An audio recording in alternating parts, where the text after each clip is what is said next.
হান্ডি নাকি পিৎজা? কি আপনিও চিন্তায় পড়ে গেলেন? চলুন দেখে নেই কিভাবে বানাই এই অদ্ভুত সুন্দর হান্ডি পিৎজা, তাও কোনো রকম ওভেনের ব্যবহার ছাড়া। আসসালামু আলাইকুম everyone, I am chef Ishika. Welcome back to আইফুড channel. Handi pizza বানানোর জন্য আমি প্রথমে একটি মিক্সিং বলে দিয়ে দিলাম 1 কাপ কুসুম গরম পানি, 1 টেবিল চামচ চিনি, 3 চা চামচ ইস্ট আর একটি রুম টেম্পারেচারে থাকা ডিম। একটি উইক্স দিয়ে সবকিছু একসাথে খুব ভালোভাবে মিক্স করে দিয়ে দিলাম 1/2 কাপ ময়দা।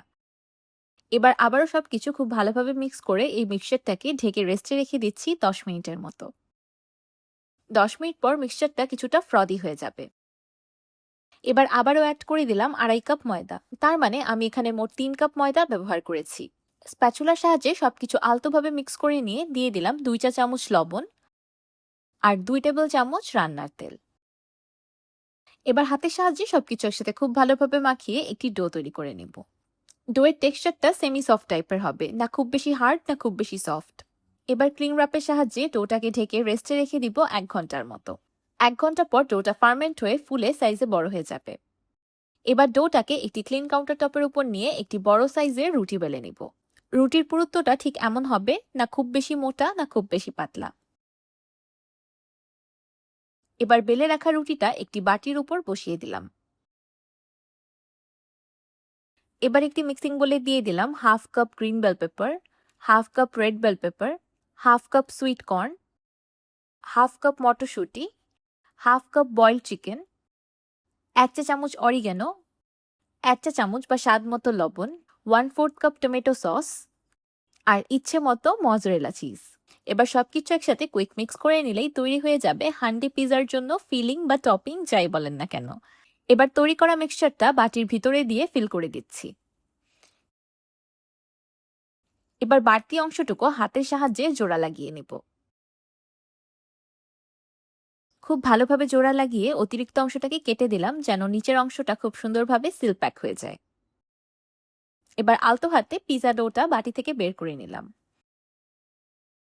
আজকের হান্ডি পিজা আমি এয়ার ফ্রায়ারে বেক করব, তাই ডিমোল্ড করার সাথে সাথে হান্ডি পিজাটা এয়ার ফ্রায়ার বাস্কেটে প্লেস করে দিলাম। হান্ডি পিজাতে সুন্দর একটা কালার আসার জন্য উপর থেকে দুধ ব্রাশ করে দিচ্ছি। আমি যতটুকু ডো তৈরি করেছিলাম ততটুকু থেকে আমি অল্প একটু ডো বাঁচিয়ে রেখেছিলাম এই সুন্দর ডিজাইনটা করার জন্য। হান্ডি পিজাটা বেক করার জন্য আমি ব্যবহার করছি টিকিউআইইউ এর এয়ার ফ্রায়ার। আপনাদের কাছে ওভেন না থাকলেও যে কোনো ব্রেড জাতীয় আইটেম আপনারা টিকিউআইইউ এর এয়ার ফ্রায়ারেই বেক করতে পারবেন। হান্ডি পিজা হোক আর নর্মাল পিজা, টিকিউআইইউ এর এয়ার ফ্রায়ার থাকলে পিজা খেতে পারবেন যখন তখন। 180 ডিগ্রি সেলসিয়াসে আমি পিজাটাকে বেক করে নেব 30 মিনিটের মতো। টিকিউআইইউ এর এয়ার ফ্রায়ার কেনার জন্য আপনারা তাদের অফিসিয়াল ফেসবুক পেজে যোগাযোগ করতে পারেন। তাদের পেজ লিংক আমার এই ভিডিওর ক্যাপশনেই পেয়ে যাবেন। তাছাড়াও এই এয়ার ফ্রায়ারটার অর্ডার লিংক আমি আমার কমেন্ট সেকশনে পিন করে দিব। 30 মিনিট পর এটা কি হলো, ভিতরে দিলাম পিজা ডো আর বের হলো হান্ডি।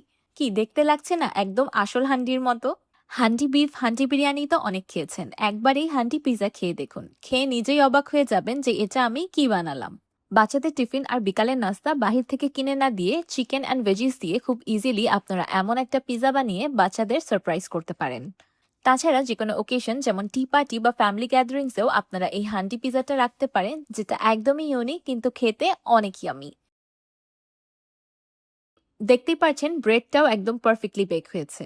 আমার আজকের এই হান্ডি পিজার রেসিপিটি আপনাদের কাছে কেমন লাগলো আমাকে অবশ্যই কমেন্ট করে জানাবেন। ভিডিওটি ভালো লাগলে একটি লাইক দিয়ে দিবেন আর আমার চ্যানেল সাবস্ক্রাইব করে আমার চ্যানেলের পাশেই থাকবেন। আল্লাহ হাফেজ।